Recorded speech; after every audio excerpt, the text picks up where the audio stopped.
அம்மா இன்னைக்கு சமையல் பார்க்கலாமா? பார்க்கலாமாப்பா. அதுக்கு முன்னாடி நம்ம செல்லப்பிள்ளை சால்வி சேனலை சப்ஸ்கிரைப் பண்ணுங்கள், லைக் பண்ணுங்கள், ஹைப் பண்ணுங்கள், கமெண்ட் பண்ணுங்கள், ஷேர் பண்ணுங்கள், எல்லாம் பண்ணுங்கள். வாங்க வீடியோக்குள்ளே போகலாம்.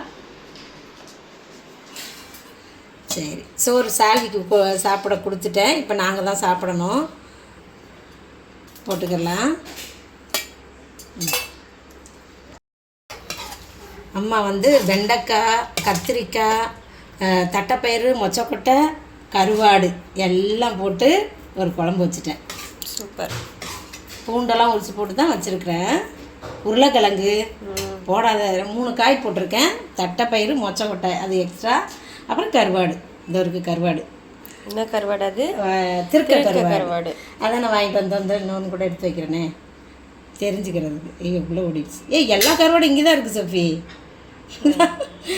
வேறு கருவாடெல்லாம் ஒன்றா வந்து இதுவும் கருவாடு தான்.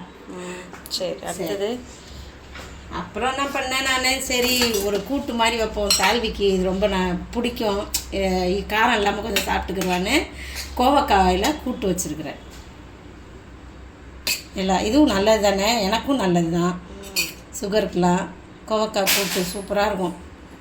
அப்புறம் கொத்தமல்லி, கருவேப்பிலை, துவையல் வச்சுக்கலாம். அடுத்து அப்பளம் வறுத்துருக்குறேன். இது சிவகங்கை அப்பளம் அங்கேருந்து வாங்கிட்டு வந்தது. இப்படி ரவுண்டாக வளைச்சி வச்சுருக்கேன். ஒன்றே இப்படி வந்துருச்சு வரும்போது, சுடும்போது எண்ணெயில் வறுக்கும் போது. சரி எப்படி இருக்குது டேஸ்ட்டுன்னு அதை அப்புறம் பார்க்க வேண்டியதாக. இன்னும் சாப்பிட்டு பார்க்கல. சரி பார்த்துடலாம். இதான் இன்றைக்கி நம்ம வீட்டு சமையல்.